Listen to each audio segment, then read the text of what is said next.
Finally Jananayagan படத்தை release பண்ணிட்டாங்க. படம் தியேட்டர்ல ரிலீஸ் ஆயிருச்சு. இந்த படத்தோட ஸ்டோரி என்ன அப்படின்னா, வணக்கம், நான் ஆனந்த். படத்தோட ஸ்டோரி என்ன அப்படின்னா, மமிதா பைஜுவை சின்ன வயசுல இருந்தே விஜய் அவர்கள் தான் வளர்த்துக்கிட்டு இருக்கிறாங்க. ஒரு கார்டியன் மாதிரி வளர்த்துக்கிட்டு இருக்கிறாரு.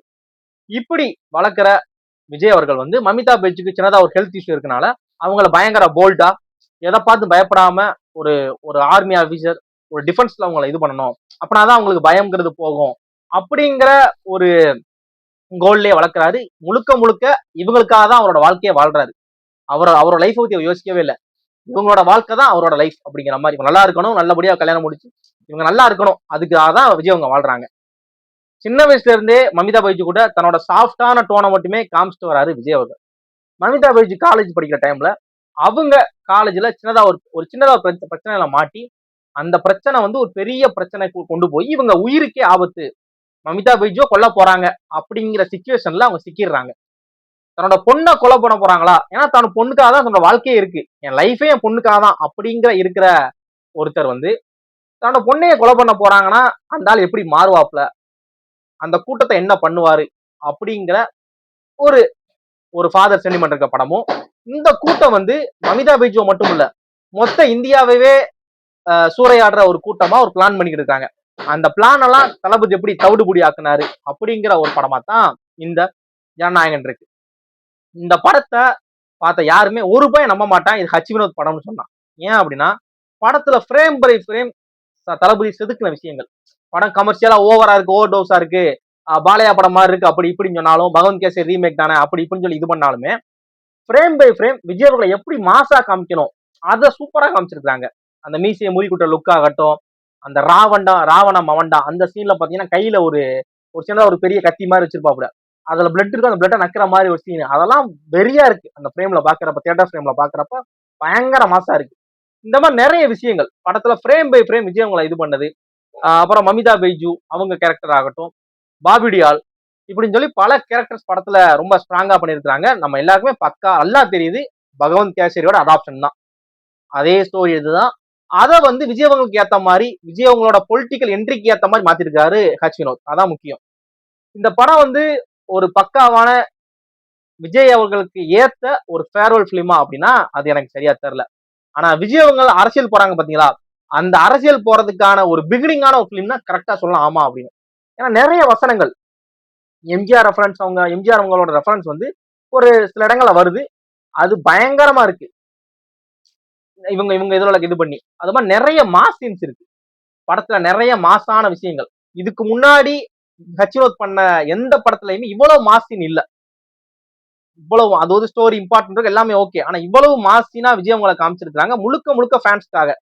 படத்தோட மியூசிக் ஸ்கோர் அனிருத் அவங்க வந்து ஒன் லாஸ்ட் டைம் அப்படின்னு சொல்லி பிச்சு இருக்கிறாரு. ஒவ்வொரு தீ மியூசிக் அப்படின்னு சொல்லி இந்த ராவண மவண்டா அந்த மாதிரியான விஷயங்கள் எல்லாமே பயங்கரமா இருக்கு. படத்துல ஒரு ஸ்ட்ராங்கான பிளாஷ்பேக் இருக்கு. அதாவது படத்துல ரைட்டிங்ல ஒருவேளை அட்லி அப்ப போய் ஒர்க் பண்ணாரோ அப்படிங்கிற ஒரே ஒரு ஆச்சரியம் தான் திரும்ப திரும்ப வந்துட்டு இருந்துச்சு. ஏன்னா அவ்வளவு இதா இருக்கு. ஒரு அட்லி ஒரு படம் பண்ணணும், எங்க அண்ணனுக்கு நான் தாண்டா பண்ணுவேன், அப்படிதான்டா பண்ணுவேன் அப்படின்னு பாப்பல. அதே மாதிரி தளபதி வந்து சினிமாவை குவிட் பண்ண போறாரு, அரசியல் போறாரு, கடைசி ஒரு படம் பண்ணணும், இந்த மாதிரியான ஒரு உமன் எம்பவர்மெண்ட் பகவந்த் கேசரி அந்த ஸ்டோரி லைனப்ப பிடிச்சி நம்ம தளபதிக்கு ஏற்ற மாதிரி படத்தை மாத்தினா அவர் எப்படி மாத்துவாப்லையோ அப்படி இதுல மாத்திருக்காரு. படம் பார்க்கறப்ப நிச்சயமா ஃபீல் பண்ணுவீங்க. இந்த பகவந்த் கேசரி அது ஓடும், அது வந்து அந்த அவங்களுக்கு ஓகே. இதுல ட்ரீட்மெண்டா சில விஷயங்கள் மாத்திருக்காங்க. படத்துல நிறைய சஸ்பென்ஸ் நல்லா ஒர்க் ஆயிருக்கு. எதிர்பார்க்காத நிறைய இடங்கள் வரக்கூடிய சஸ்பென்ஸ் ரொம்ப சூப்பரா ஒர்க் ஆயிருக்கு. முழுக்க முழுக்க பகவந்த் கேசரி பார்க்கலாம் அப்படின்னா ஓகே சூப்பர், இல்ல நான் பார்த்துட்டேன் அப்படின்னாலுமே பிரச்சனை இல்லை. இது ட்ரீட்மெண்டா வேறையா இருக்கு. செகண்ட் ஹாஃப்ல படம் வேற ஒரு ஜோனுக்கு போயிடும், அதுக்கு சம்மந்தமே கிடையாது. ஃபர்ஸ்ட் ஹாஃப் வரைக்கும் தான் பகவந்த் கேசரி அந்த ஸ்டோரி பிளாட், இதுல பிளாஷ்பேக் அப்புறம் இது அப்படியே போற அந்த இதா போறது எல்லாமே இது டோட்டலா வேற ஒரு ஜோனுக்கு போயிடும். இதுக்கு அதுக்கு சம்மந்தமே இருக்காது. முழுக்க முழுக்க நீங்க என்டர்டெயின் பண்ணுவீங்க, என்ஜாய் பண்ணுவீங்க. அப்படிப்பட்ட ஒரு படமா இருக்கும். நிறைய தியேட்டர் மூமெண்ட்ஸ் இருக்கு. படத்தை ஷேரா நீங்க பார்க்கலாம். படத்துல சின்ன சின்ன கேரக்டர்ஸ், அதாவது பூஜா ஹெக்டே பெருசா அவங்களுக்கு இம்பார்ட்டன்ஸ் இல்லை அப்படிங்கிற மாதிரியான விஷயங்கள் தான். மற்றபடி பல கேரக்டர்ஸ்க்கு நல்ல இம்பார்ட்டன்ஸ் இருக்கு. எதிர்பார்க்காத நிறைய சஸ்பென்ஸ் இருக்கு. பயங்கர மாசா ஒரு கேரக்டர் எப்படி காமிக்கணுமோ அப்படி டிசைன் பண்ணியிருக்கிறாரு ஹச் வினோத். படத்தோட மியூசிக் ஸ்கோர் எல்லாமே சூப்பரா இருக்கு. படம் வந்து ஒரு பக்காவான ஒரு பொலிட்டிக்கல் என்ட்ரிக்காக செதுக்கின படம். நான் கடைசி படம் அரசியல் போறேன், இப்படி ஒன்று வேணும் அப்படின்னா நான் பண்ணித்தரேன் தலைவர் சொல்லி செதுக்கின மாதிரி வச்சு செதுக்கிருக்காப்புல படத்தை. படத்தை பாருங்க, கண்டிப்பா என்ஜாய் பண்ணுவீங்க. அப்படிப்பட்ட ஒரு படம் இருக்கு. இன்னொன்னு படத்தோட கிளைமேக்ஸ்ல சின்னதா ஒரு 40 செகண்ட்ஸ் நினைக்கிறேன், கரெக்டா தெரியல. விஜய் அவங்களோட இளைய தளபதியோட விண்டேஜ் பிலிம்ஸ் வந்து அங்கங்க சின்ன சின்ன ஒரு மாண்டேஜ் மாதிரி இது பண்ணி பண்ணிருக்காங்க. அது ஷுவரா நம்மள வந்து லைட்டா அழுக வைக்குது. அதாவது விஜய் அவங்க அரசியலுக்கு சினிமா வேண்டாம், அரசியலுக்கு போயிட்டாங்க, அரசியல ஜெயிச்சிட்டாங்க, சிஎம் ஆயிட்டாங்க, நிறைய நல்ல விஷயங்கள் பண்ணிக்கிட்டு இருக்காங்க, ஊழலை ஒழிச்சுக்கிட்டு இருக்காங்க கொஞ்சம் கொஞ்சமா, பத்திரப்பதிவு துறையில ஊழல் இல்லை, இதெல்லாம் நம்ம கேள்விப்பட்டு ரொம்ப நல்ல விஷயம், நல்லா இருக்கு, சூப்பர், பரவாயில்ல, நாட ஒரு நல்ல பாதை கொண்டு போய்கிட்டு இருக்காங்க. ஏன்னா இதுக்கு முன்னாடி அந்த ஊழலுங்கிற விஷயங்கள் வந்து ஒரு விஷயங்கள் இருந்ததை இப்ப அவங்க கம்ப்ளீட் இது பண்ணிருக்காங்க. நிறைய பேர் சொல்றாங்க ஊழல் எல்லாம் இல்ல, குறைஞ்சிருச்சு. எப்பவுமே நான் பஸ்ஸுக்கு லைசன்ஸ் வாங்கணும் அப்படின்னா இவ்வளவு கொடுக்க வேண்டியிருக்கும் ஆம்னி பஸ்க்குலாம், இப்ப எதுவுமே இல்லாம என் பஸ்ஸுக்கு லைசன்ஸ் கொடுத்துருக்காங்க அப்படிங்கிற மாதிரி சொல்றாங்க.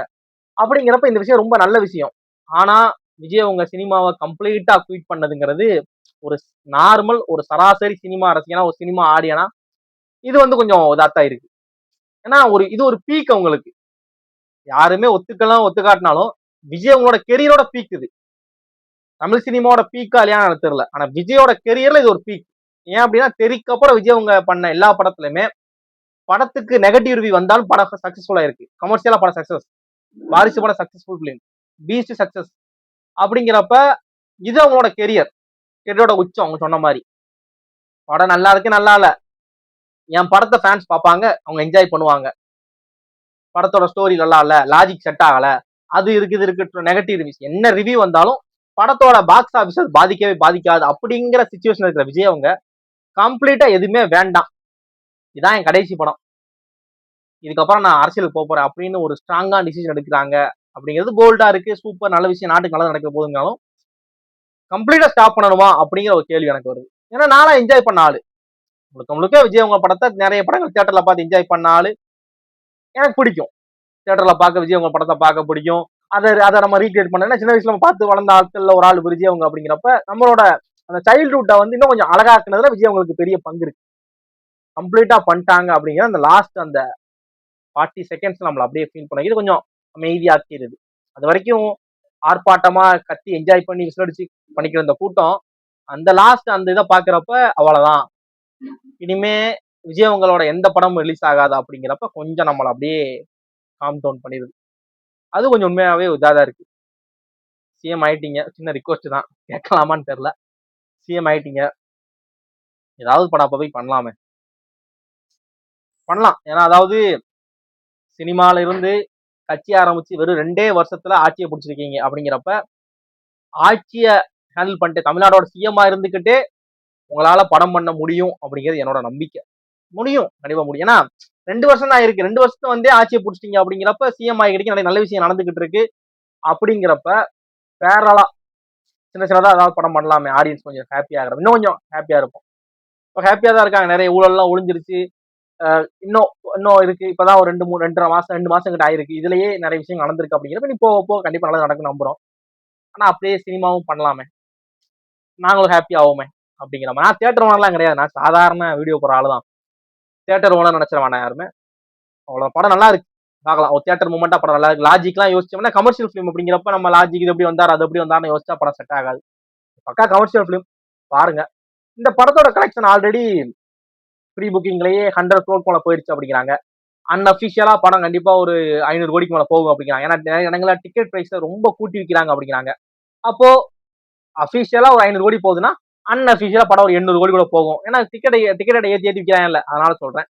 நீங்க அந்த படத்தோட கலெக்ஷன் எவ்வளவு போகும் அப்படிங்கிற உங்களோட ஒப்பீனியனை மறக்காம கமெண்ட் பண்ணுங்க. Thank you for Vijay sir.